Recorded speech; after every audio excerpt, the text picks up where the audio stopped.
Do the especially 30. me.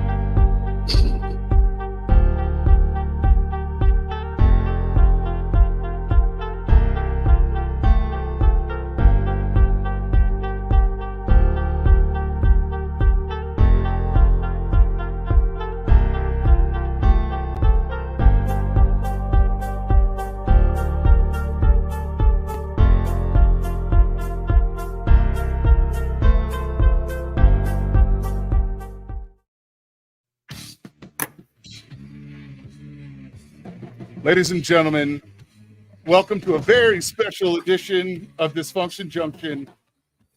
We are exposing some lies today. All right, everybody, welcome to Dysfunction Junction. This is a very different episode than we normally do.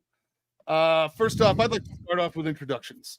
I, of course, am the producer, Big Herm.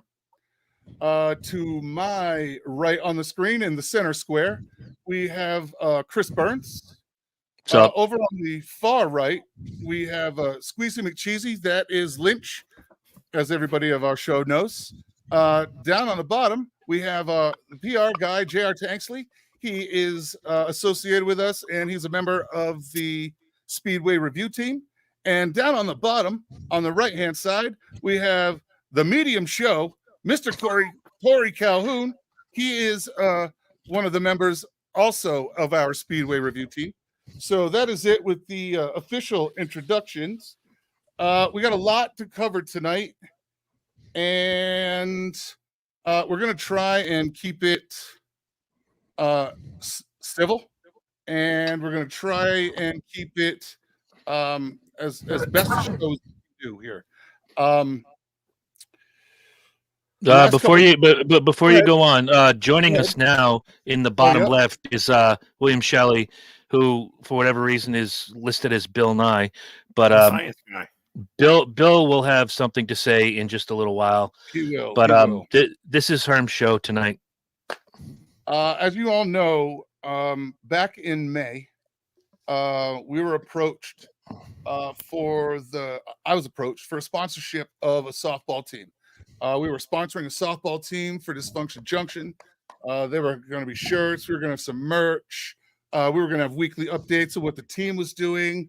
I dropped a nice fat chunk of change on just sponsoring a softball team. With the knowledge that it was coming and it was in the works. Now this was late May, beginning of June when the discussion happened and then the money transfer happened. Yes, sir. I told you I wasn't going to interject much, but I want to fill in the holes. I looked back through my timeline. It was late April, and I'm not trying to tell you, this, that, or the other thing. There is a lot of dates, and it's quite a long time. So it was April, and then money needed to be by June, and then it was May. But early spring is when all of this went down. All right, I'm with you. Early spring went down. Early spring came and went. We got into summer. We got deep into summer. At the end of July 28th or so, I was like, hey, what's up? How's that softball team doing, man? What's going on? I was told everything was cool. The shirts are at the printers. They're coming out. We're good. About an hour or two later, we receive a text or a message in a messenger. The softball thing isn't happening. There wasn't enough people to play for the league, and I'll get you your money in a few weeks. Now, this is what Jordan said, and we were good with it, and I was fine with it. So 3 weeks went by, and I hadn't heard anything, and I was kind of wondering what was up with our softball team and what was up with the money that I had invested into our softball team. Before you go further, let them know how much. Let the people know how much it was. Just about to, my man. Sorry. At this point, no, it's good, my man. Please. At this point, it's $460. Not a lot of money. Not a lot of money I I care about. Not money I need to survive. Just principle at this point. I had loaned money extremely fast, and given money when there was a deadline that it was needed by and what it was for. And I was all set with that. And it came very fast, instantaneously, electronics. I don't it's 3 weeks. I hadn't heard anything. It's almost $500. What's going on? Like, no, what's going on? So I started with a little bit of pushing.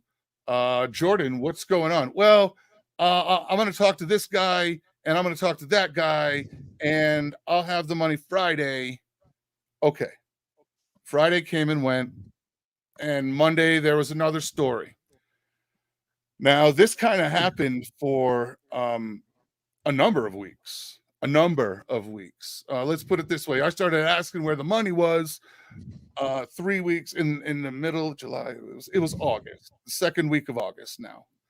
And since then, all I've gotten is Friday, I'm supposed to talk to somebody. He's supposed to send me some money. It's all supposed to happen. If not, I'll pay you myself. Well, this went on for a number of weeks. So I started doing some digging, and I got to be honest, I started pushing Jordan a little hard, like just on principle, man. Not that I need the money. Jordan, you owe a debt. What's up? And there was always either no response or always a brush off. There was a reason, this, that, the other thing, my rent, my kids' medicine, a lot of excuses, but not a lot of action. So at this point, it had gone on long enough, and he was a member of the Speedway Review team. So we at the Speedway Review had a meeting, and we discussed it, and we felt that not paying your debts to the people that you are on a team with is kind of shady. And we gave him a deadline, and if it didn't happen, we were going to have to suspend him. So it came and went, and we ended up suspending Jordan. Now, this is where it all starts to get a little crazy. We had suspended Jordan, and we noted it on the Speedway Review page, just so that we would inform viewers that Jordan had been with us for 2 years. He had done some really good stuff during his position, but lately there'd been some kind of unscrupulous behavior involving his own team. He was having a really hard time making shows, remembering to do his job as the PR guy with getting writers and informing people who was coming on the show. So there was a lot of delay with that. And with all the issues, we cut him loose.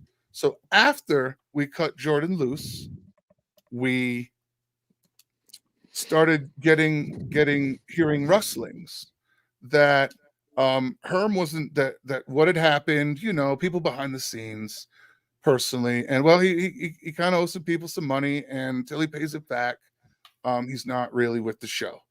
All right.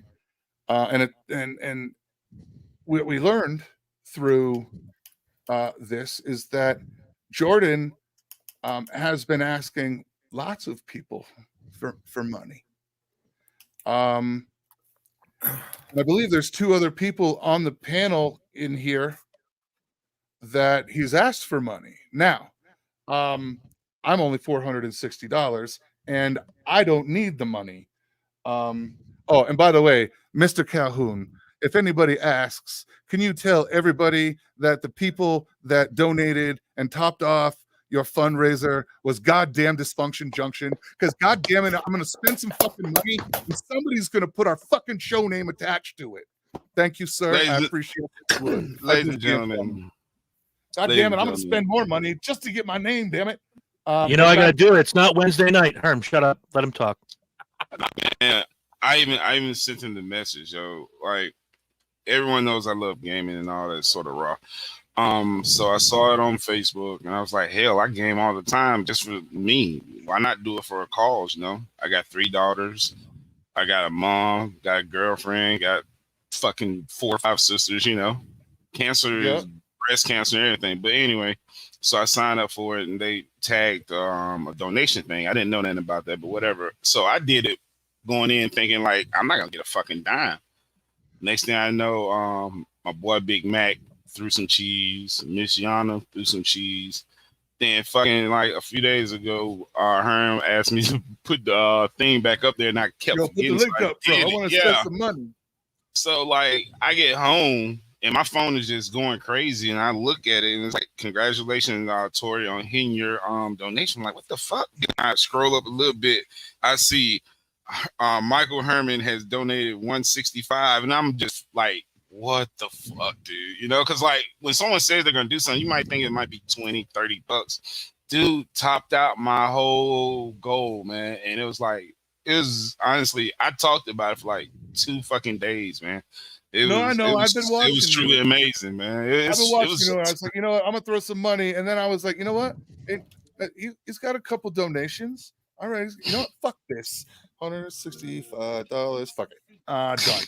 There it is, baby. It was crazy though, man. I really appreciate that so much, yo. In the good goddamn name of Dysfunction Junction. Yeah. Now, absolutely. Now, Herm. Yes. Well, go ahead. I'm sorry, Lynch, please. So I'm caught up to now. There's a lot of stuff that I wasn't too clear on. You're almost caught up. Bill hasn't spoken yet. Being the outsider, and only been on the periphery of just like you guys at my ear occasionally. So you said, Herm, July came and went, and that's when he said the softball team thing's not happening? Right, at the end, July 28th. Now, at the end of the season? July. Right. Okay. Right. At the end of the season. Right. Okay. Soliciting in April ain't going to happen in July. I have that correct. Right. Okay. Right. Let me commence. The lawyer in me is just, no, I know, fucking crazy. No, dude, I've been running all of the legal game in my head. Now, I said I wasn't going to talk a lot. But go ahead. This is our show. This is where it all went really, really south at 120 miles an hour. Is we made the decision to suspend Jordan. This was on a Monday, Tuesday, because we had the meeting 2 weeks ago. Yeah, and then we did our show, and then we had the meeting. Yep, right after Dysfunction Junction, we hop on to another link. We have the meeting. We all talk about it. We give Jordan the opportunity to put here's your chance. Put it all on the table. Was there too. I'd like to reiterate. Yep. Jordan was at the meeting. It wasn't a closed meeting. He was there. He was able to say his piece and defend himself in any manner he wanted to. The only thing, and I said it about 6,000 times, all you got to do is tell the truth. Tell me what's going on. Was there a softball team? Was there this? Because I went deep. I had deep questions. I didn't dig like Herm did. So we suspend Jordan. 2 weeks ago, we had our first episode with JR, who you can see right beneath me in this Brady Bunch gimmick right here. And we had a fun time. And then, last week, we had a fun time, even though Tori forgot to charge his computer like an asshole. But that's all right. He's not going to do it this week. It's good to see him actually. I'll give one too. In good sound. It was good. I'll give you 2 back. But no, it was great to have Tori back. TJ Peters was amazing. But let's rewind a little bit. We suspend Jordan that Tuesday. Now, I'm sitting in my friend Mark's house on Sunday. Yes. This Sunday. No. A week ago. Last Sunday. A week ago. Okay. This is when the shitstorm 10 starts. days ago. Okay. We have the episode, whatever, and our friend, I should say, everybody on the top level, Derek the Undertaker was with me. I had kind of given Derek the what do you call it, the Cliff Note version, Reader's Digest version. Yeah. Yep. And we're all watching football, and I had said something. And I happened to let Jordan's name slip, and Mark said, wait, Jordan owes Herm money?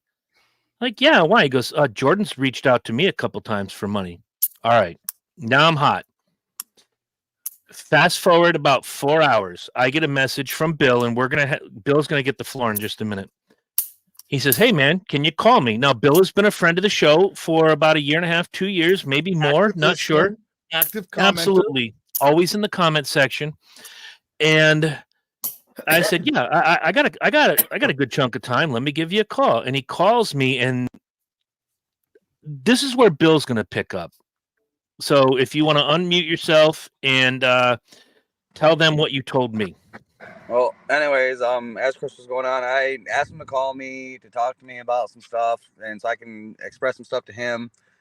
And he said something about how Jordan owed her money, and I was like, wait a minute, he owes him money too? And he goes, what do you mean? I was like, he owes me money. He goes, exactly how much does he owe you? And I said, he owes me an exact penny, right down to the dot. I've added everything up, $860. What And Chris the motherfucker? And Oh, that's go what ahead, Chris Mitch. Please, feel Chris free. goes, are you down? Excuse my language for saying this. Is there any children watching there? He goes, are you It's absolutely dysfunction fucking junction. We downright- drop Yeah. the F word all the time. Okay, he goes, are you absolutely downright just fucking insanely just honest with me right now? And my lady, she didn't know nothing about none of this because I was secretly doing the money transfer with Jordan behind her back. She got pissed. It caused a big fight between us.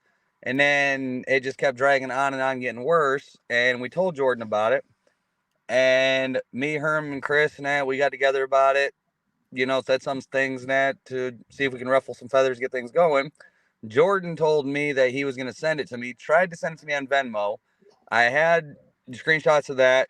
Tried to send it to me on Zelle. Had screenshots of that with his phone number on it. Then turned around and found out that he wasn't intentionally even attempting to pay me because he used the excuse, oh, well, my daughter needs her medical things. Taylor, his wife there, excuse me, Nat, again. But she told me that was a lie. She didn't need no medical because she has medical insurance. True. We all saw that. Yeah. All saw that. Yep. And that right there went up, and Taylor didn't know nothing about him knowing anybody money. And then he turned around and blocked me. So I went to the legal way of it. I contacted an attorney in Ohio, like Chris told me to do. He said the best thing to do would be to contact an attorney over there because that's their area. So I contacted an attorney over there, and he said, what I got to do is I got to go to my local police department here, file a petition against them, show them the proof where we agreed on so much each week or something. And then they will file a petition here to go over there to pick him up, and he will sit in jail until it's either A, all paid off, or B, until they decide that he spent enough time for the crime. Now, before we bring Junior in and subsequently Tori, because Tori was brought into Speedway Review through George. You're good, dude. You got a minute or two. Take care of your business. I want to let everybody know we're not talking out of school. We have spent a lot of time over the last few days, Herm, myself, and JR, talking to Jordan's wife, Taylor, and a nicer lady. Does she get hot? Yes.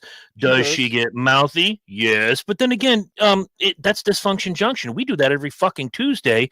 Right. And it's a drop in the bucket for us. But to hear some of the things that, when you hear that your spouse, someone you trust, and I'll get to trust later on when it's my turn, because these guys have a bigger stake in this than I do. I'm only $75 short from this guy, but when Taylor would go, wait, what are you telling me? Yeah, hold that thought, Lynch. When we find out through either phone calls or talking to Taylor or just other people reaching out to us, there was no softball team. The kids didn't need medicine. I'm not going to blow up his spot. There was some marital issues that. Right. This was all very complicated. And we're keeping it classy. Right. Jordan is having his own personal marital issues. Okay. For whatever they are. One of the issues that we know he's having is that he was keeping all of this, and he can't be honest and loyal and faithful. That was going to be my comment. He was compartmentalizing, and everybody had a different story or a different excuse, and his wife knew nothing about this. So his wife got slapped on Saturday with basically their family unit is in deep Fucking monetary turmoil. Yeah. hole that she didn't know about, that people are now wanting their money from their household, and she is just learning about what's going on with $1,500 worth of money. All right, I have to interject. Go ahead, here. Lynch. All right. Have we found out why he needs the money? I threw out a few possibilities. He's either hooked on some sort of drug. No, I think And these aren't out of line. I'm not Jordan talking out of has an school. Let him go. Let him go. Let him go. No, I Herm, am. let him go. I'm not talking out of school here. I'm the third party looking in. I'm an outsider. You're here for commentary. But I also know, being an alcoholic, that you'll do pretty much anything to get your next fix of whatever fucking drug it is. Okay. I learned that in rehab. I was a real fucking asshole to people and did things outside of my character because I was a fucking addict. Now that screams addict to me. What he's doing is he's robbing Peter to pay Paul and pay Herm and pay Chris and pay Tori and Bill. So it's a big circle jerk. Tori's got no skin in this game. I'm just using him as an example. Using names that he sees on his I'm screen. just seeing, I'm pulling names out of my ass. Fair. It's a vicious circle jerk of you're always constantly behind the eight ball and always owing money. So if it's not that, what the fuck is it? Well, there definitely could be other issues. Jordan, what I think I see is Jordan is living way outside of his means. Well, he there's all kinds of money that was borrowed, okay? And he supposedly has 6 children. And there's right now there's an eviction possibility supposedly, but all of the while this was going on, and Mr. Eckes, of course he says Tori. Hi Christian, we love you, but you love Tori more. Ladies and gentlemen, from the Gander RV NASCAR Truck Series. That would be the Craftsman Truck Series. Thank you very much. My TV says Gander RV. Your TV is a year behind. It's all right, but it's the Gander RV Truck Series. And he's a playoff driver, Christian Eckes. Go ahead, Tori. Say it. Just let Tori have his moment. Say it, Go ahead, Tori. Talk to your biggest fan. That's fucking hilarious. What, bro? Don't want to get into it or whatever. Not what this show is about. But what I was going to talk about last week when it's my own fault. Did not plug my damn charger in while the show was on. They know how I felt about what went on in that race. I'll talk about it tomorrow. But what's up, brother? I hope you're doing very fine tonight. The 15 was a twat. Yes. Ooh, hey now, big word, adult words, kids. Yeah, well, it's dysfunction junction. Fuck so, yeah. Oh, yes. Back to what I was saying for you. Yeah. I think he's living outside of his means. He's borrowing a bunch of money. All right. He's buying things and showing them off on Facebook. Like he's buying replica. Well, first of all, AEW belts. What the fuck? AEW stands anybody even watching? Yeah, right. Exactly. But I think he has an impulse control problem, and he buys things above his league. Also, I've seen him going to concerts. We've seen him in pictures going to more concerts. We've seen him in with pictures and stuff doing 2 or 3 day excursions for racing. Buddy, I don't know where the hell you're doing it all for free, but where I come from, all that shit costs fucking money. And we can't forget about the day he went on that AEW show out there in Ohio. Right. So we're seeing all kinds of, fun, had to pay for it activities because nobody's like, yo, I won free. Yo, dumbass. If you're going to cover yourself, I won free tickets to a show. Okay, here, let me, if I may. I bought my Ghost tickets a year in advance. Okay. And if I had an issue, and I'm just throwing it out here, something happened a couple of years ago where I blew a tire, Herm took care of it, paid him back. About 6 months later, my back tires were going, and they were, you could see the cords, the metal. Radials. Terry and Mike, my sister and brother-in-law, said, go down to these, get a price. We'll be right down. Price was like $220, $230, whatever the fuck. And incrementally, I'm like, okay, here. Oh, missed 1 week. Why? Because Emma needs this for school. Okay, here, paid off. Congratulations, you own 2 new tires. Whatever. But even in this situation, with me and with these guys, my cut is this big, comparatively speaking. I'm $75, but you keep somebody in the loop. If you borrow a huge chunk of change, even for the sponsorship, we did not expect it back. And I say we, like we all chipped in and threw it in a hat. No, Herm paid this money to sponsor a softball team, and when it didn't happen, it should have been, let me get on a payment schedule. Let me take care of you because you tried to take care of me. That did not happen. And if I may speak for Bill, and I'm going to open the after Lynch makes his comment, we'll open the floor to Bill. JR, you are going to speak at some point, bro. I ain't forgotten about you, you sexy beast. Let's put it this way. If I owe anybody a large chunk of money, I am going to keep them in the loop if something bad happens. Now, had I owed anybody money and on August 19th, I'm in Mansfield, Massachusetts going to the coast, and they go, hey, bro, don't you owe me X amount? I'm like, dude, I bought these tickets a year ago. I wasn't in a bad way then. I'm in a bad way now, but I've got these tickets. I could have sold them, but I paid the $20 in gas. I got here. Ta-da. They were already in the system. You know what I mean? There are people I know who buy tickets to, say, Yankee Stadium or Giant Stadium or wherever the fuck some of your favorite teams play. And they sell their tickets if they need the money. That's all well and good. You've already paid for them. At one point, you can either recoup and do what you got to do, or you go to the fucking event. This wasn't happening. This was after the fact. So when you see, hey, I'm at Impact Wrestling. I'm at fill in the name of your favorite K-pop band. If any one of you can name one, I'll slap the shit out of you. Blackpink. And the only reason I know is because he posts about them and speaks about them all the time. Like he Fair knows enough. I don't know who Fair the fuck enough. they are. I just know a name. BTS, because my oldest daughter loves them. Okay, you have an out. BTS, all right. I've heard of them. So go ahead. Amount of money notwithstanding. I mean, whether it's $1,000 or $10, you owe money. You owe money.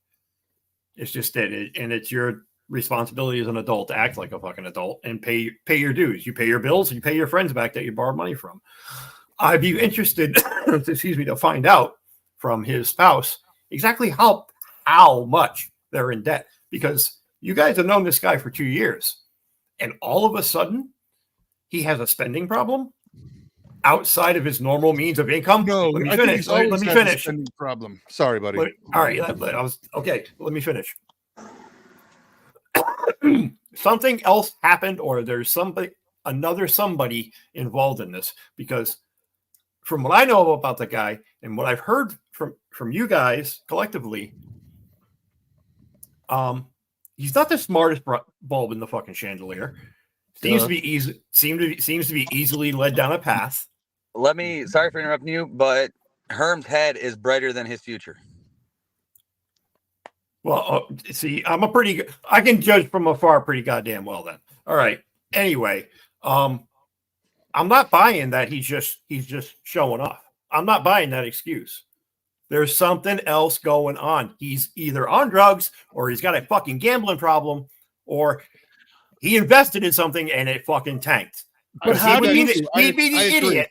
He would be the idiot to bite the piece of cheese from some schmuck saying, hey, you give me 5 G's, I'll make you 50 G's in a month. But how do you explain the concerts, the wrestling matches, the replica belts, the this, the that, the other thing?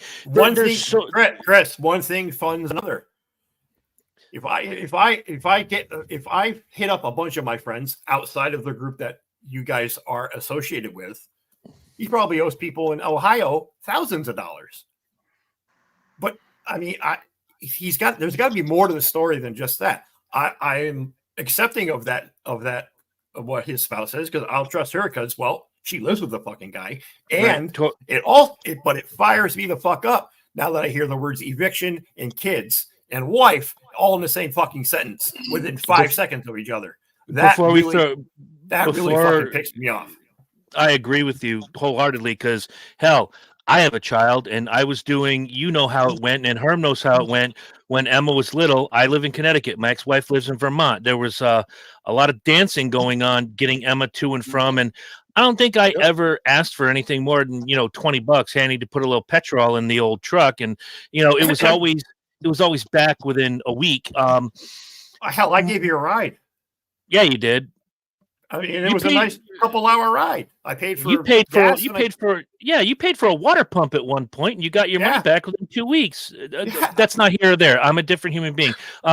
Tori was brought in, and then we're gonna go across the bottom because everybody's got to get a say. Tori was brought in about a year and a half, 2 years ago, right after Jordan. It was like, hey, I got this dude. He'd like to come on the show. Corey and I were like, Corey Huffnagel, who's not here tonight. He's got other things going on. He'll return to Speedway Review in a week and a half, 2 weeks, whenever it is. I'm like, sure, bring him on. And Tori lit it up. And I called Corey on the phone and said, I want this guy full time. And Corey's like, dude, no fucking question. Because, again, Tori, whatever room Tori walks into, he lights it up. When he came on today, we were all like, oh, dude, it's fucking Tori. Right? Tori. Right. So I'm going to throw it to Tori. I don't know what your relationship is. I don't know if you want to say anything positive, negative, what have you. I'm trying to stay as positive as I can without, I obviously have to tell my story, and so do the boys. But what's your experience with all right. As I light up this cigarette in a second. Nah, man, straight up. A cig of weed. Damn. Well, no, that one's right here. That's what I've been smoking on, and I'm gonna keep smoking on it through the show.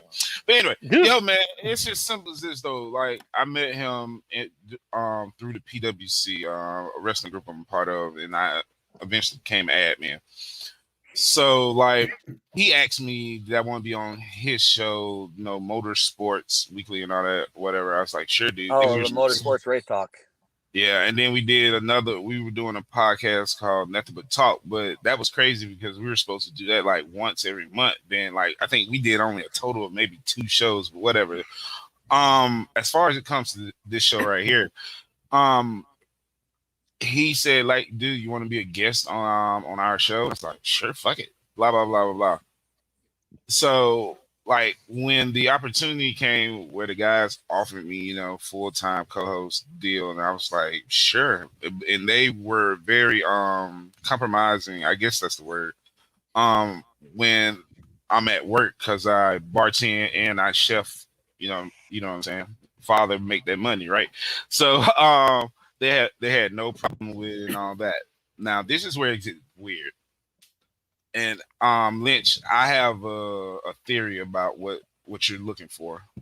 He asked me one day, was like for $65, right? And I honestly tried to get it to him, but see, I don't trust certain transfers. You know what I mean? Don't do that. I get you. I don't do that shit so either. I hit up a guy in our wrestling admin to see if I could find a way to get it to him, and he can get him. And he was like, well, hell, he owes me X amount of dollars. I was like, what? All right. It kept happening like every 2-3 months, but never gave him a dime. The reason why is this right here, Lynch. Every week, very, very often, I would see him post a new NASCAR Scully, a new NASCAR shirt, another NASCAR shirt, a damn NASCAR jacket, a NASCAR winter jacket. And the piece de resistance was this right here. He was talking about, the situation thing. This was way before it's gotten to the point right here. He was asking for bread, and he asked 2 other people that I know, and you guys know as well. Well, at least you guys know one person. He was asking for this bread, right?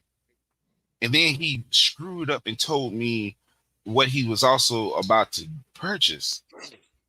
And I see him like a week or 2 later, him and the Miz's at the AEW show with the titles, and those titles brand new cost almost $400. And I'm sitting here like, you needed money for this, but you bought that. And my theory is his passion outweighs his finances. That's it. Okay, I'll buy that because it certainly seems that way. That's what I truly believe. That's why I'm kind of leaning towards what Herm says: impulse control. I want it. I don't give a fuck. I need it. He's bad with money, bro. In the beginning, dude. In the very beginning, I was like, he's either got like a whore problem, a crack problem, a drug problem.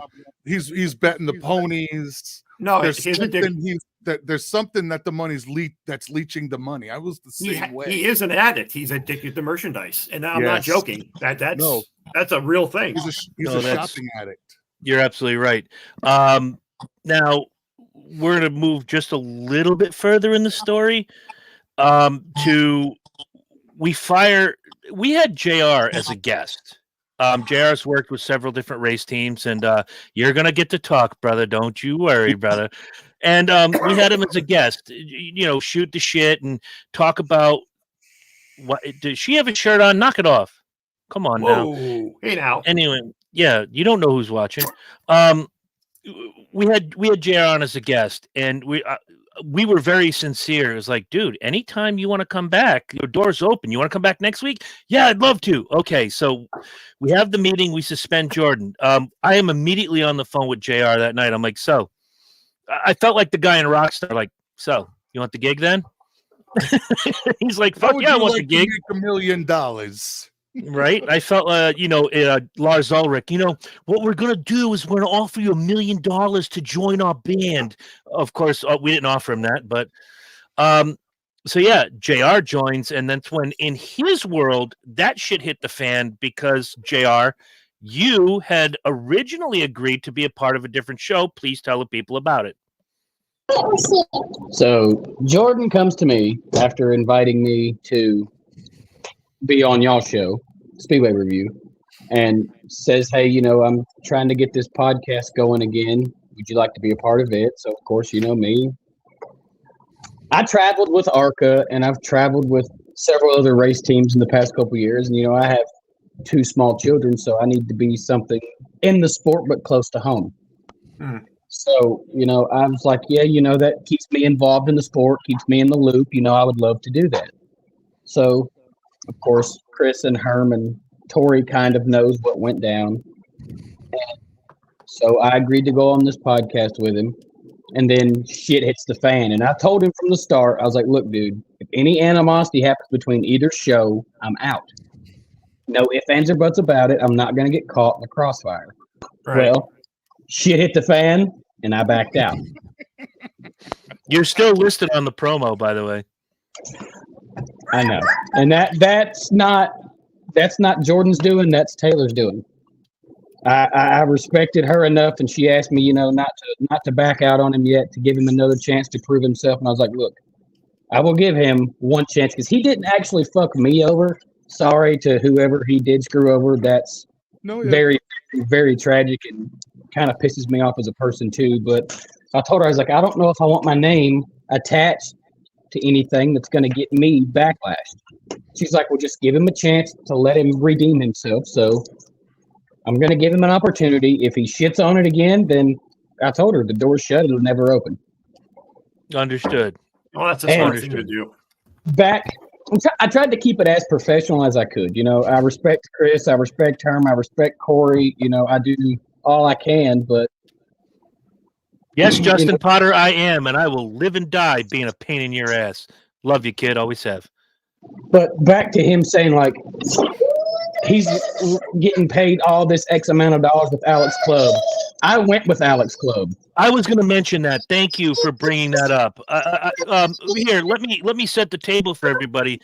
He told his wife, and he had mentioned it to me too, that I'm getting this job, J-O-B. Now, if you get a job, you are getting P-A-I-D, paid. I'm getting this job with Alex Club Racing on the ARCA Series, and I stand to make $9,000 before the end of the season. JR, take over, please. I worked with Alex for several races this year. I was actually supposed to go to more than I did, but, unfortunately, I don't live close to Morris, Illinois, where he's from, so I couldn't just hop in the truck and ride with the team. Luckily enough, we went to Talladega. I rode with them in the truck because they had to drive right by the house, so I just hopped in and rode with them. Hang on, honey, get out of the way. And so we did that. We were supposed to. We went to Talladega. He paid me for going to Talladega, only $100. No big deal. I'm not gonna bitch. You paid my way in. You drove me there. You brought me home. I'm not gonna bitch. I had a great time. You know, I learned a lot from Alex and his team. And then I was supposed to go to Kansas. Couldn't make the trip because I didn't have the funds to go. I did not hit anybody up for money. I didn't ask for money or anything. Look, Alex, I can't make that trip, man. That's a long drive. I'll catch you when you come to Charlotte. It's a lot closer. That's So amazing. Alex goes to Charlotte. Me, the wife, our 3-year-old daughter. We get in the car. We drive 8 hours to Charlotte. We stay for the race. We leave. Well, then Alex texts me, goes, "Hey, man, I can't afford to pay anybody else this year. We're only going to be volunteer work because of my low budgeted team." And I was like, bro, I get it. Thanks for reaching out. If things get better in the future, let me know and I'll come back. But I can't do it for free right now. I'm sorry. I hope you understand. So me and Alex, mutually parted ways. We were still on good terms. No big deal. Then Jordan's coming into this. Is like, well, I'm going to this race or Mid-Ohio, which I think is like right down the fucking street from him. Who knows? Then Not he's supposed far. to get this amount of money. Then he's supposed to go to Toledo and get this amount of money. I'm sorry. I know Alex. I've been around him enough to know you're full of shit. You're not getting paid. Ask anybody that works around him. Those guys don't make a penny. They all bust their ass every race for free. For the love of it. For the love of the sport and to help their buddy Alex out, they go every week. Mhm. That says a lot about those guys. I mean, it shows passion. Well, on that low of a series, and I don't mean to step on you there, kid, but on that kind of series on ARCA, a lot of that is just passion. It's a love for the sport. It's a love for getting your hands dirty and watching this car do amazing things out there on the track. Get to you in 1 second there, medium show, and then I know Bill's got some more to talk about. We'll go back to JR. We'll get to Tori's gonna go first. We'll get back to JR. We'll go the bottom right to left. When I talk to local guys here about what they do, Joey Ternullo being one of them. A lot of those guys just do it for the love. Yes, Joey's out there and he's making the sponsor money. Not that he's getting super sponsors. Ladies and gentlemen, welcome What's Scott Blackstory to the happening? show. I felt allow me- woke up allow- in a race allow me. Speedway review. Allow me. I have a friend who is not into racing, but she knows of my show and she knows of Corey, and she uses Corey's name as a verb. Oh, that guy's such a huffnagel. When I said we fired somebody, the first thing she said was, "Please, not the huffnagel." I said, "No, it's not the huffnagel." Not the huff. Not the huff. Going back to ARCA and even our Waterford guys, our Stafford guys, and Thompson, which I just found out is not going to be running a lot of races next year. Those guys are doing it free. They're doing it for the love. I don't think that Beans's pit crew is making money. I don't think that Joey Ternullo's engine people are making money. This is a mom and pop organization out of a garage somewhere. It costs them money every weekend to do what they do. They have less money in their bank account at the end of the weekend than they did when they went. Bingo. My parents' neighbor raced SK Modifieds at Waterford for years. Never made a fucking dime because he loved tinkering with the car. He loved racing. I mean, I can honestly say this. My grandfather owned a race team. We raced Bandoleros and U.S. Legends and Pro Lakes growing up, but it was all paid for by him. We didn't have big money sponsors. So, I mean, I see, these smaller funded teams like Club Racing, and then, you get into the truck series, you get these one truck teams like Halmar Friesen. Yeah, they don't run great every week, but you got to look at it. Somebody's paying out of their own pocket for this shit. Correct. Like Alex. For the money that Alex has, and he works his tail off with his landscaping company up in Illinois. They do great, but you just can't build $100,000 race car and run competitive every race with a Venturini or Hillenberg. You just can't run with these guys that have a multi-million-dollar industry plus multi-million-dollar sponsors. You're talking about someone like Gibbs. Yeah, and be able to pay your employees. Alex's crew, they're all great people. Jordan, from what I heard, when he did go to Mid-Ohio, fit in with them just fine. Everybody's down to earth. I know a couple of Alex's or UNOH kids. They come in, they're in school, they work their asses off, they do what they have to do, and they do what they can. I mean, people are like, oh, well, I'm not throwing shade at Alex. I'm not at all. I'm not throwing shade at Jordan or anybody, but oh, well, Alex Club finished 29th today, 3 laps down. Well, look what he's driving. He's driving on a car. The chassis is probably 5 years old. The engine's probably 7 years old, and he's doing the best he can. Right. But he's out there doing it. He's out there doing it because he loves the sport. Right. And going back to when we had our logo, however small it was, we were still on a fucking ARCA car. And it was fun to watch that race. It was fun to watch Casey Carden, run the race, although he did run into trouble. But it was cool to see the Speedway Review logo on television. Yeah. Not just here, not just, cool. Bringing up your internet. I'm sitting at home. Herm's sitting at home. I'm sure Corey was doing what Corey does, but he probably watched it on DVR. But when you see, however small it was, it's like, that's our logo. That's so fucking cool. It brings a smile to your face.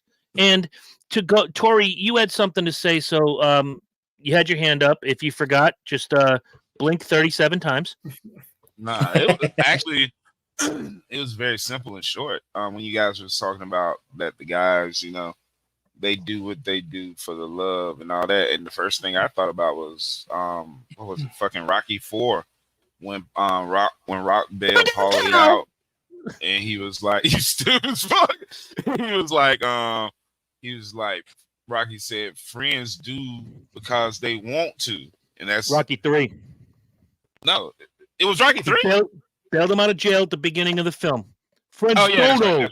Friends do because they want to do. They want to do. Yeah, hell yeah. But that's the first thing. That's the first thing I thought about as soon as you guys were talking about that. No, I can completely see that. I hate to step over Bill. You've been here a little bit. You have some time, but Corey's here. Please welcome the co-founder of the Speedway Review, my friend, Corey Huffnagel, friend of everybody on the show. Welcome to Dysfunction Junction, Corey. Yeah. Thank you. How about that? Your second appearance on the Junction. Thank you. And AKA Rowdy Huffnagel. Yeah. Oh, stop it with that rowdy shit. Thank you. Rowdy Huffnagel. Rowdy my ass. I do appreciate that. You are as rowdy as a basket full of kittens. Stop it. Now, I say this to move forward. 2 years ago, Speedway Review was kind of in flux, and Corey and I started this together. We had a different producer. Shit went sideways, went this way. Got another producer. That guy was a bigger asshole than the first one. Yeah. Got rid of him. Jordan and I were doing this on like a face-to-face Facebook chat until I was watching, strangely enough, Motorsports Race Talk, and I saw Tori and Jordan, and I reached out to Jordan, and I says, who's producing your show? Oh, I do that. Like, oh, Jesus. Ladies and gentlemen, the guy who does everything. It's the Jack Man, Jackson Stotts. Somebody obviously sent him that link. We gotta do this more often. Hey, wait! I can't see him. He is experiencing the Aaron Rodgers darkness retreat. Actually, he's John Cena. You can't see him. You can't see me, Jackman. Turn on a light, Jackson. Jesus, your mom makes money. Turn it on. For sure. Like, hold on, I'll send you some money. I'll pay your light bill. There you go. He's So that is past his curfew.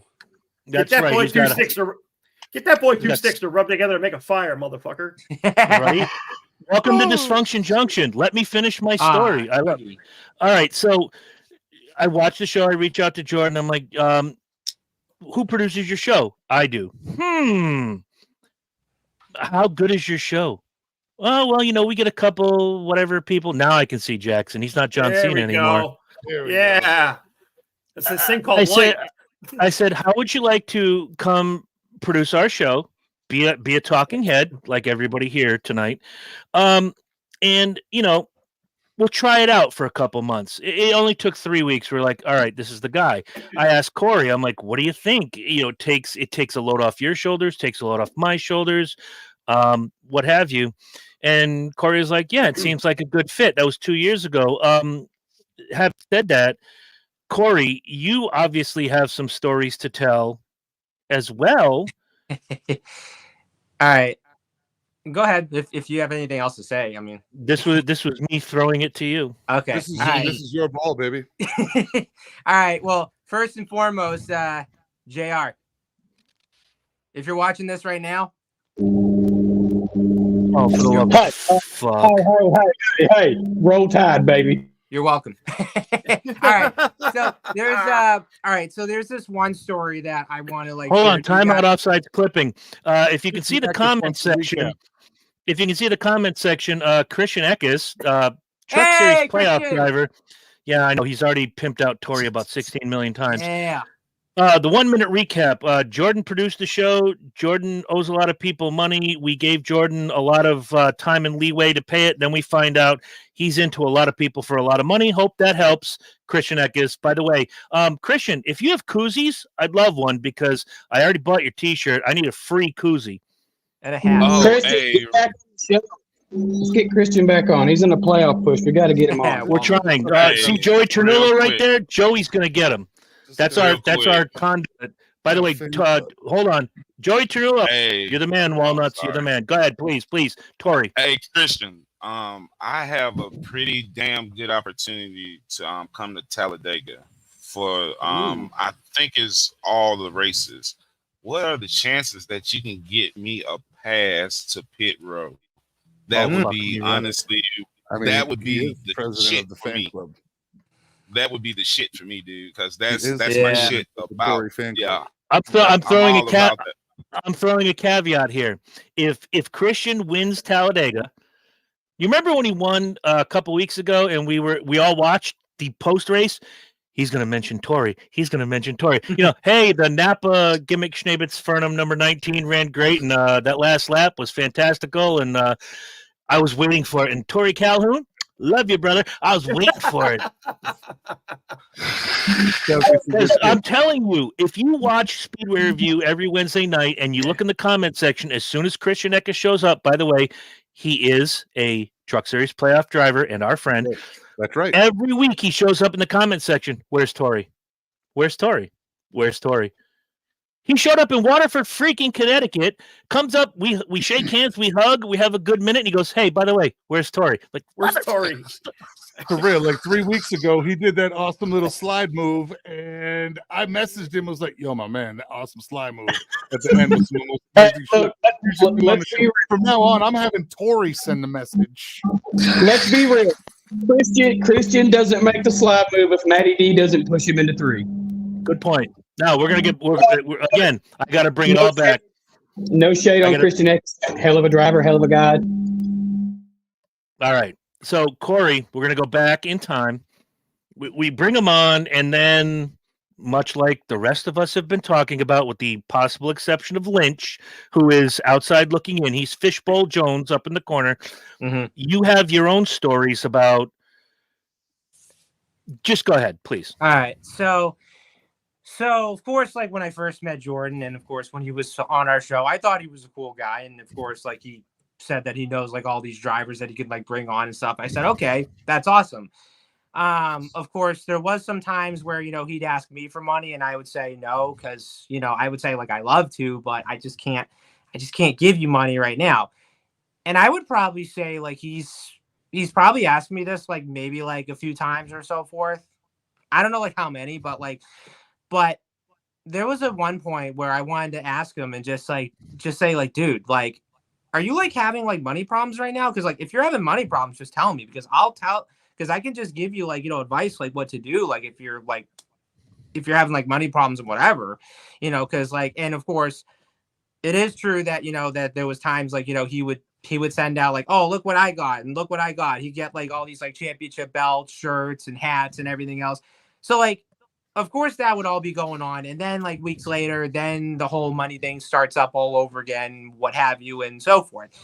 Now, the one interesting story that I really want to tell you guys was that, so Jordan tells me, and I know Tori and all the other guys are probably going to like know this part, but so Jordan tells me that he was getting a job at a strip club as a bouncer. So my first initial thought. So my Wait, first. whoa, as a bouncer? Yeah. Yes, Dude was I a have the bucket. screenshot. Yes, I have a He gives screenshot of way my more than he messages does. where he told me about that. I was gonna say there's a bar stool in that bar that weighs more than he does. Dude weighs 98 pounds with a brick in his pocket, and he's gonna be a fucking bouncer? Get Yeah. the fuck out of here. Well, my initial thought was that okay, that's cool. You're working at a strip club, but does your wife literally know about this? Because, I mean, look, we've all been to strip clubs before. We all know like what the temptations are, and we all know what goes on in strip clubs and everything. And I remember, you know, I brought Herm and Chris to the Golden Banana at that one time, and Herm and Herm. Time out. We drove up. And we brought ourselves. You just happened to show us around town. Exactly. He was the facilitator. Yeah, oh, that's right. Mrs. Herm was there. I took Yes, my and of course, the only person that was missing in that segment was Lynch, which of course Lynch. I'm sorry to say this, but you should have came with us that night. I was hoping that all three of you guys were gonna come and. There's fucking Cheez-Its in the bathroom. There you go. That's how much classier Oh, wait. be? Looking at me like I got a dick growing out of my forehead. Let me explain. So you go to a bathroom in any strip club in America, at least a good one, and they have like gum and mints, and you know you can spritz yourself Maybe a with little whatever cologne. cologne you think the stripper's gonna like. I go into this bathroom, and you know, take care of business, and I leave. And as I'm walking out, they got like Starburst and Pringles and Cheez-Its, and I looked at the attendant and I said, Snacks "What is all this here for?" He goes, "In case anybody wants a snack." I went back to the table. No lie, 2 people in this panel were there that night, and I'm like, "Guys, there's Cheez-Its in the bathroom." Yeah, I was Again, impressed. Which I'm sorry, as a chef. Nothing screams class like Right. Cheez-Its in the shitter. Yeah, like And you don't eat food in a fucking strip club. It was sealed. Or it's just there to get the taste of stripper glitter out of your mouth. Watch this. Watch Corey. This tastes like sweat and C-section scars. Bullet wounds and scenes. Well, I'll Watch share that this. episode with everybody. Ebony. Bullet wounds and Fuck C-sections. Ebony. Fuck Ebony. No, that bitch cost me $20. Fuck Ebony. Oh, that was a wonderful night. No, fuck her. Anyway. All right, Anyways. we're going to Bill in just a second. All right. Now, I'm going to tell the Ebony story for those of you that haven't watched Dysfunction Junction. If you haven't, fuck you. You should be watching us every week Right. on YouTube or Facebook. So we're at this club, and this beautiful, tall, just the with the most beautiful dark skin, very shapely. She walks in, and she's talking to someone, and the guy comes on the loudspeaker and goes, "All right, we need Nicole to the cage and Ebony to the stage." And I'd seen Nicole on the stage, so I'm headed for the cage. I'm ready. I'm like peeling 20s like it's my fucking job. And well, she danced for me more because everybody else was throwing 5s, so your town doesn't exactly appreciate beauty. So Herm says, "Bet you $20 that's Ebony." I'm like, "Fuck that. No, man, she's just here to visit her boyfriend or whatever." And da-da-da. We studied her face. We studied, you know, the way her shoulders were, just anything you could about this woman's shape. And 10 minutes later, no word of a lie. It's like, "Now, welcome to the stage, Ebony." And I see that face, and Herm will tell you, I went into my wallet, I pulled out the 20, I slammed it on the table like it was my job. Fucking money. I take your fucking money. And he went, "Thank you." That's the fun we have. Yep. Hey, hey, Chris. Yeah. What's your thoughts on Valentina? Oh, she was cute. that big Puerto Rican ass. Yes, ma'am. I got a You Latina can't go fetish. wrong with Latino women, can you? Absolutely not. Now stop it, because Bill's got to Right. speak. So Till they we're stab going you. back to Bill. Bill, you've been holding on to this forever and an hour. We've been caught up. Jackson, we'll get to you in a minute because I'm sure you have something to add, because Jackson is a young race car driver and again fed us some really good information about Alex Club Racing, same as JR. He gave us a whole lot that we could use and absorb. But Bill, go ahead. We're up to the point we're at the point in the story where now you're chasing your dollars.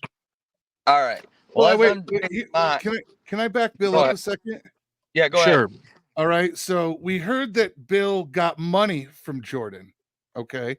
Well, No, Jordan got money from Bill. I'm sorry. You're getting We heard old, that bro. we heard that Jordan got money from Bill. What we haven't heard is the story he used to enact the movement of that money. All right, fair. So why don't we start with how that happened and how that story started? Okay, I well, was how it actually, started. I was actually going to suggest that because that gives me context. Okay, exactly how it all started with Jordan is I met him through Mike McMahon, who is Oh, Cletus fucking John's Christ. brother.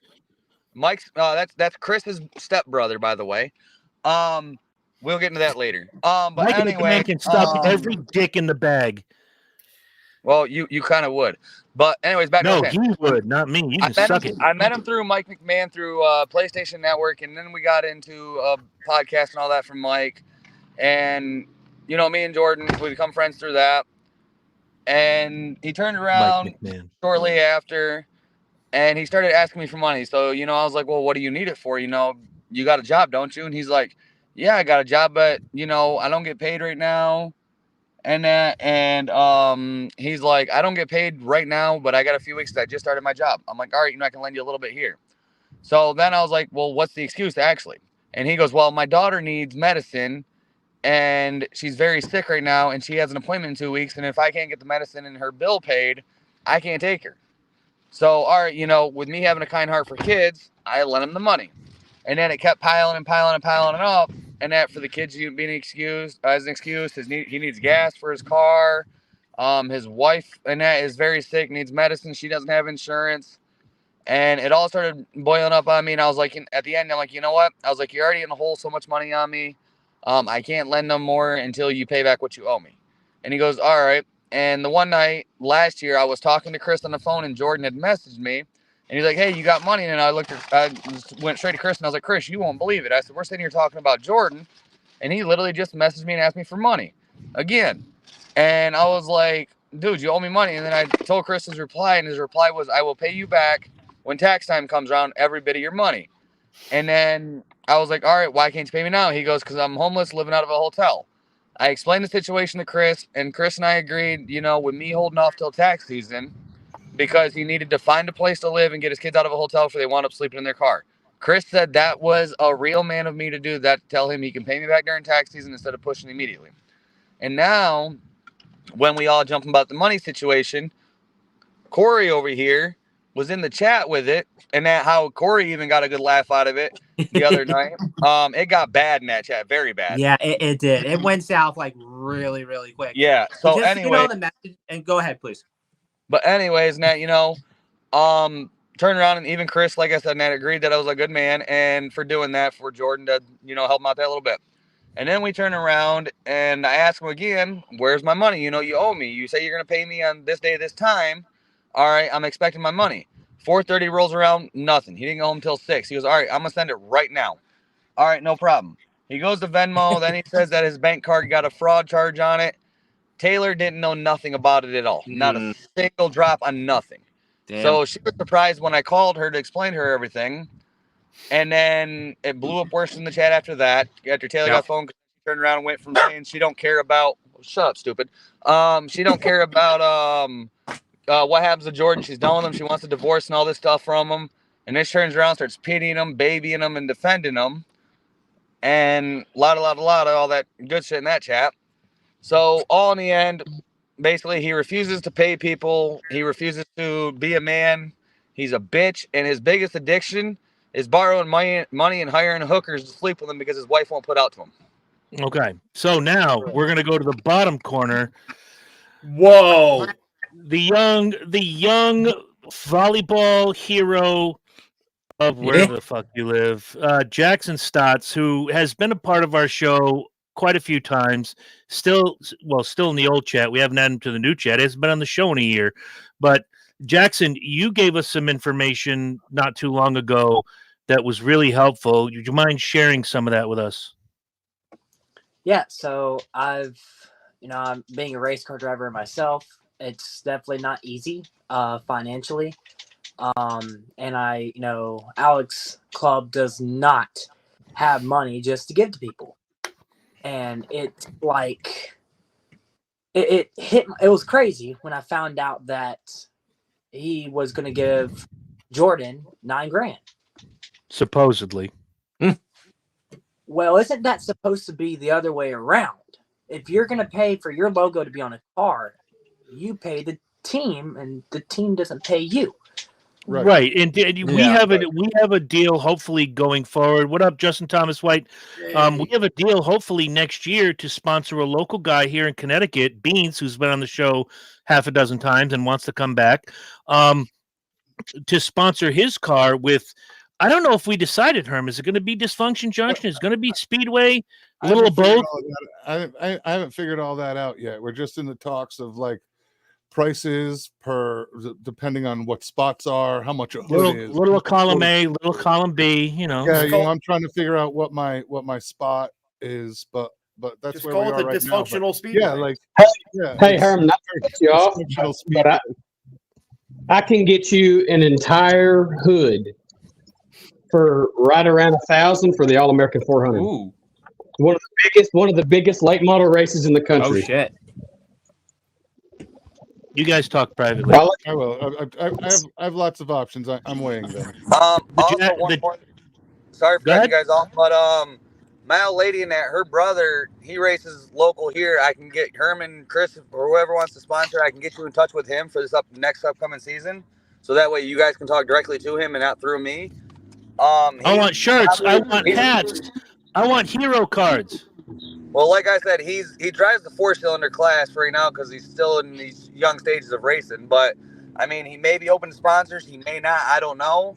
But I can link him up with you guys. I can talk to him about seeing if he needs them, and if so, I can talk to you guys about it and let you guys talk to him. I can tell him I talked to you guys about it, and That's fucking tell him, yeah, like I said, I can lead him right to you guys in a private chat. Let y'all do y'all's communicating. I'm not going to be Jordan like, oh, well, this person needs this, and then y'all send me the money, and then they say no, and then y'all get screwed out of whatever it is. I mean, he might even come up with a deal. Yeah, he might even come up with a deal, like, all right, if you guys can sponsor me, this, I could put a sticker on the car and possibly do a little bit of merchandise, but I'm not 100% on the merchandise thing, and that don't quote me in that part. Let me figure out what my budget for next year is for all of this, and then we'll move forward from there. That sounds like I said, I don't think he's going to be too expensive though, because like I said, he's got a small budget. He's built his stuff out of his own hands, basically. All right, we're headed back. We're headed back. No offense to anybody in the chat. We're headed back to the bottom corner. We're going back to Jackson. He's telling us the story of not only is it very expensive when you're funding the car yourself and with whatever money you have, you put into the car. Please continue. Yeah, so a lot of y'all probably don't know the situation with Jason Miles. I was supposed to race for Jason Miles in ARCA this year. Then decided he wanted to scam us out of $10,000. Well, aren't you in the right fucking group right now? Right, aren't you in the right conversation? And then he stole money from my sponsor, who helped us during my dad's death. So, and if you guys aren't aware, my dad drove a Ford Race. Is he hooked up with Jordan or what? No. Let him tell about his dad. We did even though Jackson and I wanted to kill the little son of a bitch. He's nice now, but at the time he was a peckerhead. When his dad passed, I did reach out to him. Tell him about your dad, please. Yeah, so my dad drove the 17 DGR hauler, and he had a heart attack. Had an accident going to Phoenix last year. Sorry So to hear that. that was traumatic. But it basically gave me the opportunity to make my dreams come true. Your dad was a hell of a guy, and not for nothing. When I read that story, I think it was Corey that sent me the story and said, "Stotts, is that the same Stotts?" I'm like, I don't know. It's not like I live down the street, can knock on your door. Hey, Jackson, is it? And then you posted, and I'm like, oh, for the love of Pete, this sucks. My dad is still alive by the grace of God. 944 years old. I hate him, but whatever. And Herm knows, Lynch knows, but in your situation, you're a 17-year-old young man, and all of a sudden, here's the guy that's been taking care of your racing dream, and he's gone. And we felt, Corey and I were like, we have to memorialize him. We have to put a graphic up and all this. We reached out to you, wanted to make sure it was okay. But yeah, Steven, from everything I've heard from anybody, loved him. Absolutely. And that's racing and everything. So, and ARCA does not pay their drivers good at all. And the team I work with now, Caleb Costner and their team, they got dumped. Alex got dumped by Caleb at Bristol. And Alex doesn't even have the money to put together a whole new race car because of the amount of damage to the front clip, to everything on the ARCA car. So there's just no way that, that whole 9,000 deal is going to work out. And knowing that Alex has personal things that he's got his own, he's got two of his own businesses. So I knew that deal wasn't going to work out. And Jordan, did y'all notice Jordan wanted to bring women on the show? Did anybody see Jackson? I'm going to say this right fucking now. Since the moment I started on this show, and I've only been here a couple of months, I started mid-season. Literally, the first week I started was the midweek swap out on fantasy points. So it was mid-season. Mid-year. It was race 18. Yeah, race 18. All right. And that's when I started on this show. And all I'm seeing in our chat is pretty young girls. Not gonna lie. Lacey Furno got a great girl. Pretty young girls. Logan Misaraka, great girl. Girls that are young girls that are Stephanie Moyer, great girl. 25 or less. Young girls, 17, 18, 19-year-old girls. This is a 30-year-old man. All I'm seeing is, and I pulled aside and I was like, is it me, or does anybody else feel like he's stalking this girls until they come on will agree to come on our show? All right, this is the part. After you tell this, I have to ask, and I'm gonna step out for a minute once JR comes on. I think it was JR or Bill. Was it you? I'm not sure. Finish your story, and then I have a question to ask, because this comes into play in talking about why the separation happened between us and Jordan, and conversely, to a deeper extent, the motivation that once all of this stuff comes to the table, everybody's pissed. So please, Herm, finish up.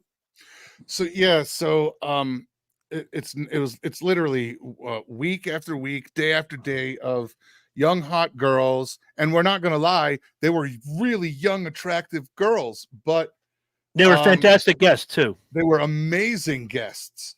To me, that's really all it was. I'm a producer. So an attractive guest that can engage is even better than just a regular guest that can engage. I mean, eye candy brings people in. That's my job. But I was extremely uncomfortable every time he'd pull in a young girl. Oh, this is who I have coming this week. I'm like, I'm seeing a pattern here. I'm seeing young girls, and not a good one. And I've been talking to this and talking to this and talking to this, and this one's messaging me and this, and I got to be honest. As a 50-year-old man who luckily has sons and just sons, you're a lucky man. I was really uncomfortable with how my gut was telling me he was selecting guests. Now, no offense to Jordan, because I'm going to say this out loud. He booked Bill Lester. He booked Ward Burton. He booked John Roberts. He booked Josh Williams.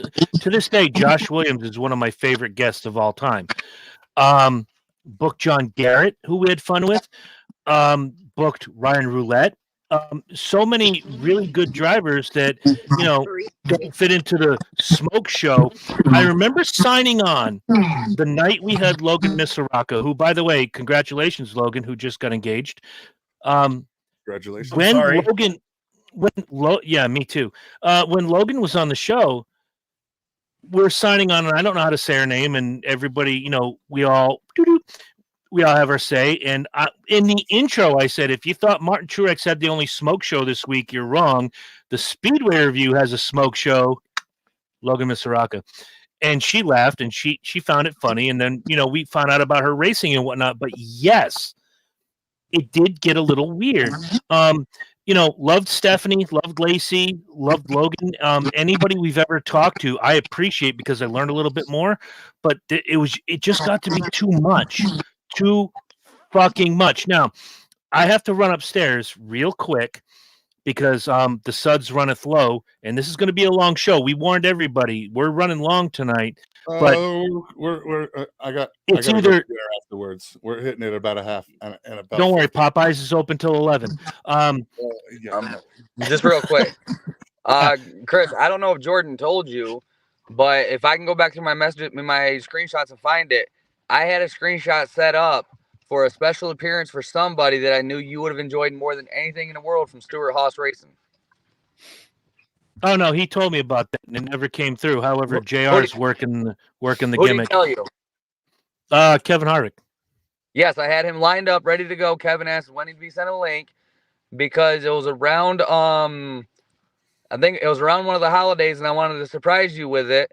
And Kevin, they got a hold of me and said, "When's Kevin going on?" I was like, as soon as the PR guy, gets a hold of him and sends him the link, and he goes, "All right." They waited, and Jordan never sent the link, and then found out he had Logan on instead of no defense to Logan, but he had Logan on instead of Kevin.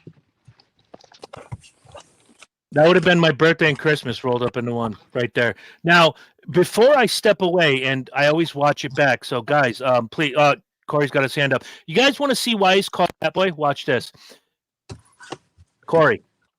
Yes. Who finished second in the 2009 Daytona 500? Everybody shut up. Let Corey do his job. I'd have to say Kevin Harvick. Kevin Harvick. Who finished first? Kenseth. Matt Kenseth. See, he's not stat boy for nothing. He is the Wow. Rain Man of racing. Fuck that rowdy shit. He is the Rain Man of racing. Now, I'm going to ask either, and I don't know who's going to raise their hand. It's either William or it's JR. I want you to talk about the picture that was sent of Lacey Furno. It was JR. The picture of Lacey, and we have nothing but love for Lacey, but I want you to tell us out loud about the picture of Lacey. Was that the young blonde girl? Which one? No, There's that been was so the many. upskirt. That was the upskirt picture from JR to the chat.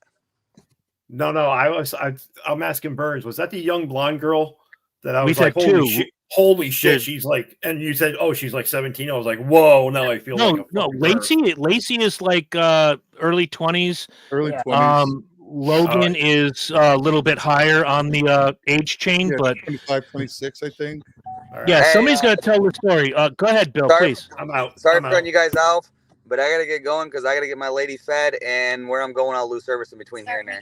Well, enjoy Popeyes. She's starting to get hangry, and the dogs are starting to get aggravated too. So we got them with us too. We got the big dog, and we got the little one. Yes, sir. Take care. Thank y'all for letting me on. I'll be on probably next week. Thank you very much for coming on. Thank you. Appreciate it. Thank you. Good guest. Good stuff. Yes, sir. Thank y'all. Absolutely. So when JR comes back, we got to hear this story because this came up. There he is. There he is. Lynch Jr. So this picture was I don't know how you put this. It was the thing that launched 1,000 ships in the angry messages over the weekend was this picture of Lacey Furno. And again, nothing against Lacey. Anybody who talked to her that day loved Lacey. Please understand. But I know where you're going with this. Okay. Yeah, it has nothing to do with the other picture that was sent. I know where you're going with this. I'll be right back. Tell let's see, we got who doesn't know? Jackson and Lynch do not know. Tell the story. I'll be right back. Okay, so he sends me a picture of Lacey Furno. He says that if it doesn't work out with him and his wife and they get divorced, he's going to get with her. Well, I'm just like, hell yeah, cool. No offense, bro, but Lacey Furno is not going to date you. No, that's not going to happen. I'm pretty sure this girl has standards, and they're pretty high. That's what I was saying. Like, he was talking to them as a PR guy, but like a part of me feels like he thought that him doing that role, they were talking to him like, this is the same man that goes to the strip club and thinks the strippers like him. See, look, I have talked to Lacey Furno from the Speedway Review email account, and I just asked her, hey, kind of like what her involvement was with Jordan. She said honestly that she had to block him because he got so weird and possessive. I'm not surprised. He would blow her up all week to the point where she was like, look, dude, stop contacting me. I just looked her up. That is the girl I was thinking of. And holy shit, way out of anybody's in this little room's league. Yeah, no. I got money, so you've got to get a woman like that. To get a woman like that, you've got to have one of two things. We're not going to mention the other one, and Herm's got the other side covered. My wife will tell you I got both of those covered. I have a sparkling personality, and it gets me nowhere. Right? It's not my sparkling personality. Yeah, no, I knew there was something up. My gut, every fiber of my being was just like, something's not right. Like, I think this guy is in love with all these girls, because you would see the way he would post a picture, and now I'm talking to who and this. And so the vibe was very bad to me. And at my core, I was like, I'm not comfortable with this. I did the shows and was professional completely because I was pretty sure he wasn't being. Well, you kind of felt like you needed a shower afterward, right? Yeah. Ew. Yeah, like after, like not after the show, but after hearing about who he was bringing on or who the guest was this week, felt like I know too much. Almost to the point where you're like, is the FBI watching this? Oh shit! To the point where I just started dropping lines like, I have so and so coming on this week. Yeah, he stalked her until she gave in. Oh, she's tied up. She's tied up in the basement. Who's the one talking about? Don't tell everybody. Go ahead, JR. Who was the one talking about Kevin Harvick? Because Bill was. I'm at like a standstill here. Because I understand, they're getting at the end of the season and, he's retiring. It's going to be everybody wants Kevin Harvick. Yeah, I know. So it's going to be like one of those, you either get him or you're just shit out of luck. We'll keep trying, and that's the point of having a PR guy who keeps trying. One thing that I want to bring up, and it's not a knock on Jordan. And when we end this, there's something I want to say, like completely. Not that we haven't been honest here tonight, but I really want to say something from the bottom of my heart. But I heard Matty D for the last 2 years. Matty D. What's happened with Matty D? Oh, well, it half tied up in this, and we got to do this. And okay, cool. Whatever. It was originally supposed to happen a year and a half ago on my birthday. My birthday gift to you, Matty D's coming on. Oh, shit. I was like, halfway through a bottle of lotion, like, yeah, buddy, Matty D.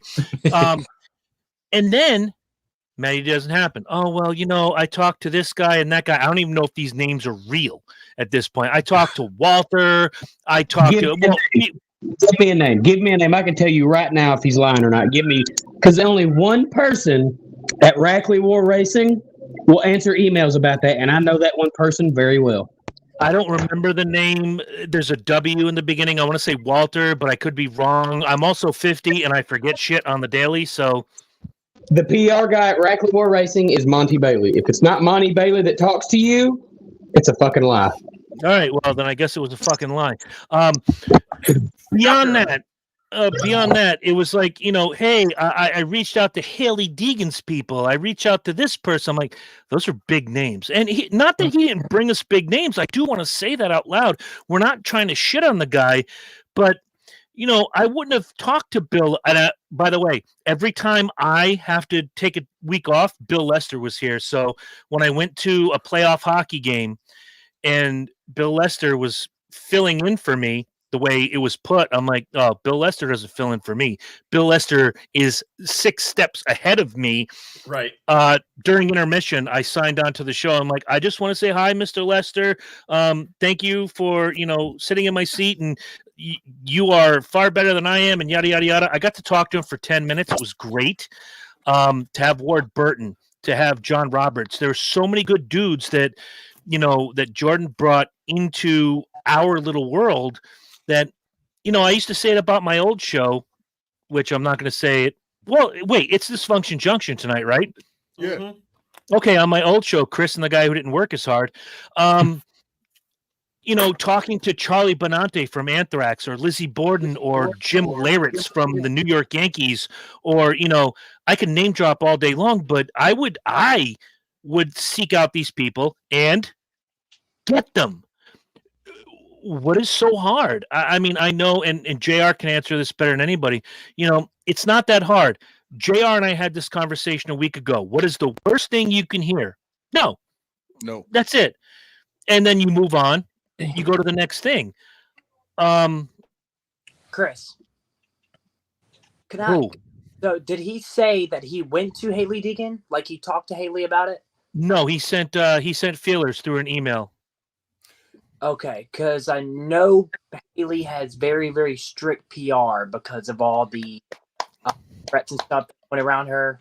So I know she's got pretty strict people. Yeah, I have a feeling after the SRX race, when I said what I said, not only out loud in front of my sister, but I said it on the show the next week when I forget who took her out and the whole back end of the car fell off. I'm like, damn, I thought I was the only one that wanted to tear the ass off of Haley Deegan. I don't think she's ever coming on the show. See, listen, back to the Maddie D thing. Is I reached out to Monty. I sent everybody here, the screenshot. Hey, I reached out to Monty. He was like, hey, we'd love to get Maddie D on, dude. And I'm not shitting when I say this. The very next fucking day, Rackley releases a statement that they let him go, and I was like, what the fuck?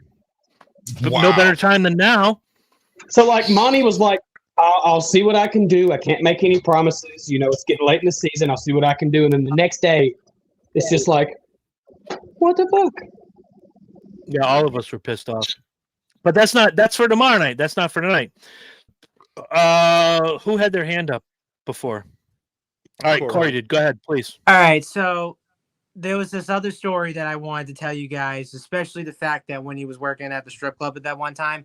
So I know what this is. Jordan messaged me this one part, and I think this was in I forget what month this was, but I remember he messaged me. He said he was gonna fuck some stripper after her work duty, whatever. And I looked at this, I was like, dude, if you want to do that, that's up to you. But think about your wife, think about your kids, because if you end up doing this and your wife finds out, shit's literally gonna hit the fan. So he told me that he did it, and this was what's up. Okay. Yeah, I buy that because that sounds about right in the timeline, Tori. Thank you. It was July. He told me too, bro. Yeah. I thought exactly what you thought. Yeah. The first one to put their hand up out of Corey or Tori gets to tell the story. We would do the show. Jordan was producing, and all of a sudden, his microphone would be muted, and he would go off camera. First person with Tori, you get to say to these guys up here, what would I say every time he would do that? Ladies and gentlemen, Jordan is getting a wooden spoon thrown at his ass. Broomstick, he's been beaten with a broomstick right now. When we were, didn't mean to be loud. Anyway, I remember I told you guys we were doing the other podcast, Nothing But Talk or whatever, right? One night, dude. Sorry if this comes out. Oh, sorry. Anyway, God bless you. Literally, let it out, motherfucker. You remember eating that? It's gonna come soon. JR, what are you eating? That's what she said. What are you I eating? fucking Swiss roll. My fat ass is hungry. All right. Okay, but Yes. so like we're live. I got you, literally, Herm. you can see something being thrown at him, and next thing you know, his camera falls. And I'm sitting there. I look at Crystal. I'm like, dude, she's doing this shit while we're live. What the fuck? Jordan But- getting his ass beat on live TV. Can I tell But the you? whole Can I tell you time- in all? Rodney King. The whole time, though, Chris, guess what? After all this stuff that went down, the whole time, I told Crystal, I was like, dude, I was trying to defend him against her. We should have been defending her against him. Can I Yeah. do this? Can I do this once on Dysfunction Junction? This is usually a Speedway thing. Who did you tell this to? Oh, fuck. You were sitting next to you. Go ahead, say it. It's Crystal. Crystal Christian, know the time has come. And you know that I can't. That's a Speedway thing, but you dysfunctionals out there, you get to know. You got to watch a Speedway You got review. to check out the other show and find out. You don't even have to like racing. And look, now Jackson is a part of the Dysfunction family, so you know what you got to do on Tuesday nights, cocksucker. Wait, did I say that out loud? You're 17. I mean, jerk face. I got to keep it family friendly for Jackson, or his mom's going to beat me with a broomstick. You, By the way, enjoyed every fucking minute of it. You damn right I would. Well, no. Well, never mind. There is a listener, I can't remember his name at this moment in time. Oh, look, it's Zach Kuhn. Hi, Zach Kuhn. There he is. Yeah, hi, Zach. I can't remember the listener's name, but his mom is hot. And he put up a picture. Caden Underwood. Thank you, Caden, wherever you are. And he put up a picture. Hey, say happy birthday to my mom. And I sent him a private message. I didn't want to be that guy. And I said, Caden, your mom's pretty hot. He goes, if I hear that one more time, I'm like, okay. So every now and again, he'll put up a picture of like him and his family out somewhere. And I'm like, hey, Caden, never mind. And he gets the joke and it's a laugh emoji. But dude, she's a smoke show. She's fucking phenomenal. Oh my God. Anyway, she's like, Nicole. Look, I know we're going as an outsider. Please put that comment up. Terry has something to say. As an outsider, I feel so sorry for Jordan's wife and kids because of what he has done. They didn't do anything to deserve what he's doing to them. And I agree because we have, I say JR and me mostly, and Herm, to an extent, has reached out to Taylor and has spoken to her. And it's like, look, I don't care what was said. I don't care about any of this as long as you and the girls are safe. And, nobody wants violence on anybody. Let's put that out here. Dysfunction Junction and the Speedway Review do not condone violence against anybody, no matter what the cause is. Unless you're a Kyle Busch fan, then you go fuck it. Unless it's in a video game. A video game, right?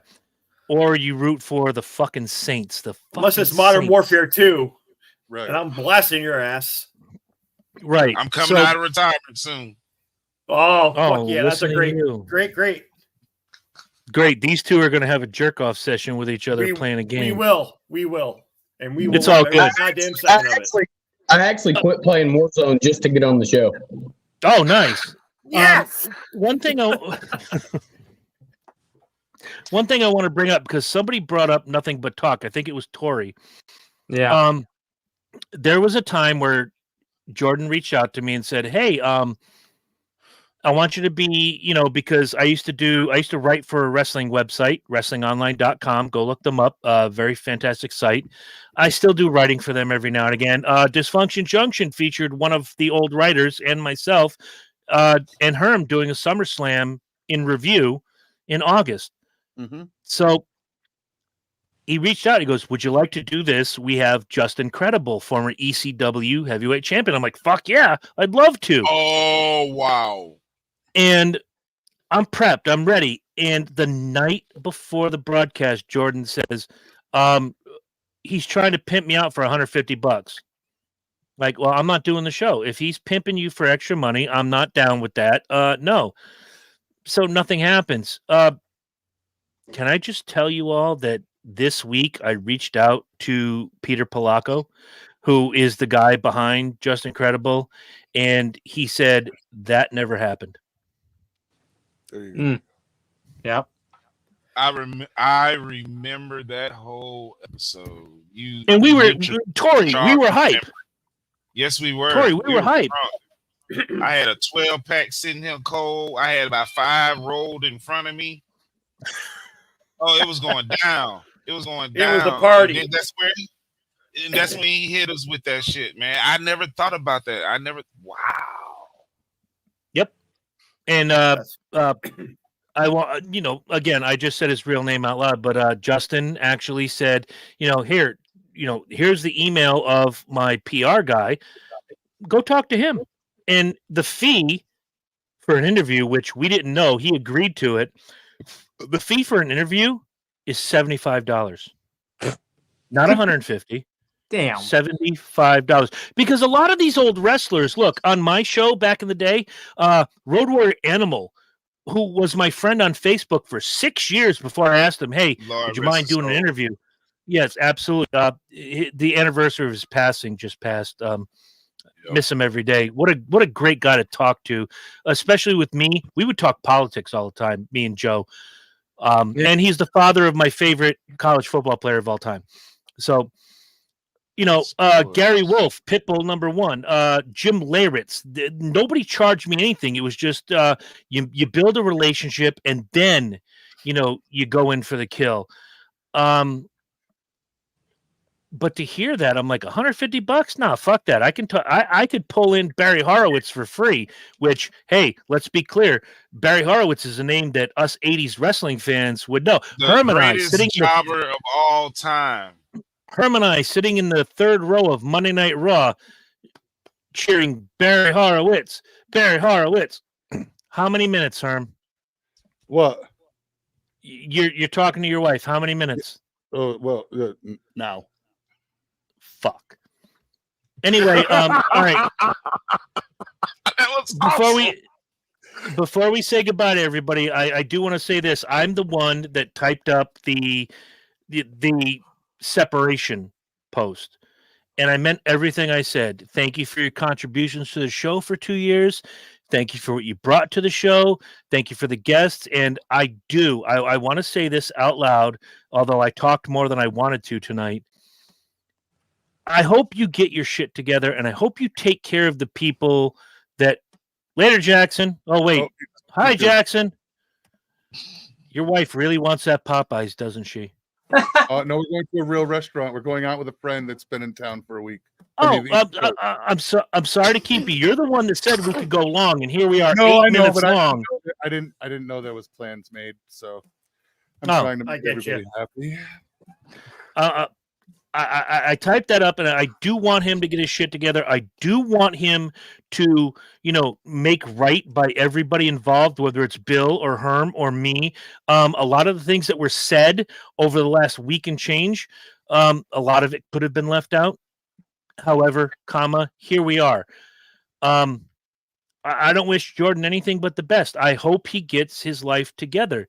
But one thing I want to mention, and this is something that JR brought up, was that he expressed an interest to come back. And to me, no, there is no coming back. We will talk about it. We may say, hey, for a drop-in episode, but maybe. Yeah, but for right now, dude, no, persona non grata. I know Herm's got to go, but Lynch is on the outside looking in. We'll start with Jackson, and I'll go to the next person. 30 seconds, Jackson, real quick. Where are you with all this? I'm lost. Honestly, there's just so much going on. He owes his family an apology. He owes all of his friends an apology. Every person he's worked with an apology. He also owes every female that he talked to and regarding racing and all that. He owes them an apology because I know good and well. I want to see their messages. That's what I want to see. I want to see what they talked about because I want to see if there's any pedo-ness going on in between. I'm waiting for this I'm waiting for shit to come out as this is seen around within the people that unfortunately our relationship with Jordan has touched. And that was kind of my whole thing for this. It was You I said wanted to touched. I wanted to clear the air because we've had a lot of people want to know exactly what was going on. And I also wanted to make it very clear business wise, as far as anybody that in racing that he may have touched in relationship with us, on a business level.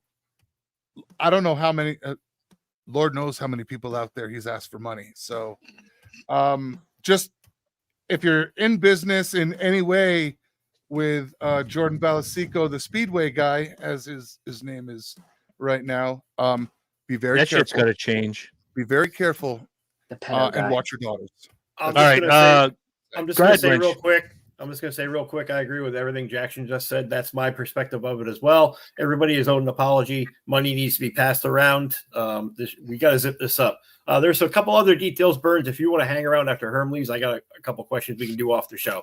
Of course. But yeah, hey, thank you for enlightening the third wheel, and I got some context and some insight tonight. Well, Thanks. the part of it, and before I throw it to Tori, the part of it, Lynch, of having this was Herm's idea, and we had to get it out onto Front Street, but you were always going to be the conscientious observer, the guy that was on the outside looking in. Everybody else on this panel has inside information.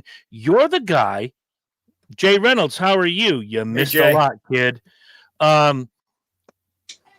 You were the guy, and I said conscientious observer, you had fringe knowledge. Having you here, this is Tuesday night, it's Dysfunction Junction night, but getting this out of the way now so people will stop texting me, will stop fucking bombarding me. I put out a post Sunday fucking night, and I said, unless you're a close friend, family, or a coworker, do not fucking reach out to me. Now, everybody on this panel, I consider a close friend. So all of you who reached out to me, I don't care. Fine and dandy. Well and good. But the people that did reach out to me over and over and over again, fuck you. You don't know how to read. You don't understand English. And you pissed me off. I have barely slept for the last week. I have eaten like shit, and when I do eat, guess what? It all comes back. I have not been healthy the last week. And Herm, to his credit, called me the other night, and Lynch, to his credit, texted me the other day and was like, "You doing okay?" No, I'm not doing fucking okay. My trust was violated. Everything, I put my name on all of this, whether it's a Speedway review, Dysfunction Junction, what have you, and I put my name on him.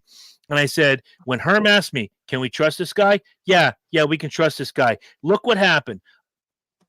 I'm going to leave it there because I had a whole speech lined up, but Herm has to go to dinner and whatever. But thank you, Lynch. Everything you just said was entirely 100% fucking true. Yeah, Absolutely. again, I feel sorry for the kids and the wife. After we're done live, just you and I hang out for a minute. I got you. Other than that, I think you guys have put the story out as it is. The rest of you guys can hang out too because Lynch is going to ask some questions. I'm going to leave, but you guys can stay here as long as you want. Right. The rest of you guys might have questions. You might have answers for Lynch's questions, but I'm going to Tori quickly. Summate everything. Shit. Let's see here. Never loaned him money. I was always shaky about it because of the things I had saw. Did not know that about the Just Incredible thing. That is real shitty. And I truly understand what you mean when you say you put your. That's like, sorry to compare it to. It's like a mafia person, like Herm's the Don, and he comes to you like, can we trust this guy? And you like, yes, Don, I can vouch for him. I understand that shit. I'm the guy at the back end of move the gun, take the cannoli. I'm the guy with the fucking bullet in the back of my head. But that's all I had to say though. Thank you. I appreciate it. JR. Oh, look at this. Corey's gonna get main event status tonight. JR, final thoughts. I don't know. I just Mom always said if you ain't got nothing nice to say, don't say nothing at all. So I guess I'll just kind of leave it at that. You are always welcome to say whatever you want, but I appreciate that. I can say this, even after you guys have dismissed Jordan and I've taken this role, he has sent me a few leads. So he is still kind of helping, as much as he can. Yes, he needs to pay his debts and quit being a fucking kid, but I mean, he's got a decent job. From what I understand, he works at a hospital. I mean, you got to make some kind of decent money unless you're the damn janitor. Well, he's a patient Exactly. transporter. He just pushes people around in a wheelchair. That's the money, But I mean, though, brother. still, He ain't a motherfucking doctor. Jackson's about ready to piss himself. Knock it off. Jackson is new to Dysfunction Junction. He doesn't understand. Jackson, go on YouTube tonight, or I know your bedtime's in 14 minutes. Go look up Dysfunction Junction on YouTube. Watch the fun we have, and enjoy yourself. Corey, you're the main event. Final words. Buddy, it's you. I mean, honestly, like I just look at the whole thing, and yeah, I mean, I was like surprised. I was shocked. I mean, honestly, like yeah, I'm disappointed like what he did, and of course, he, backstabbed everybody, money wise, which I was really like upset about. I mean, yeah, of course, Jordan asked me for money. I never gave him like a dime because, then yet again, like I said, I wish I could, but I just can't. I'm sorry, but I'm just hoping he gets the help he needs. I'm hoping he pays off everybody's debts, which I highly doubt he will. But then yet again, we'll literally just see how this all goes. All right, fair enough. It wouldn't be Dysfunction Junction if we didn't hear the drums. You don't hear him? I don't hear the drums. There we go. If Lynch hears the drums, then we're good. The drums mean we're out of time, and we will see you guys on Dysfunction Junction next week with Herm's list, and then we'll get back to normal. We have speed review tomorrow night. I'm so verklempt. I can't even fucking speak. But thank you to all involved. Yes, thank you very Herm, much. Yes, Lynch, thanks, guys. Corey, JR, Tori, Jackson. Stay with us till the end of the show. And Tito, we Paul. wish you guys a great week. We'll see you next week on Dysfunction Junction.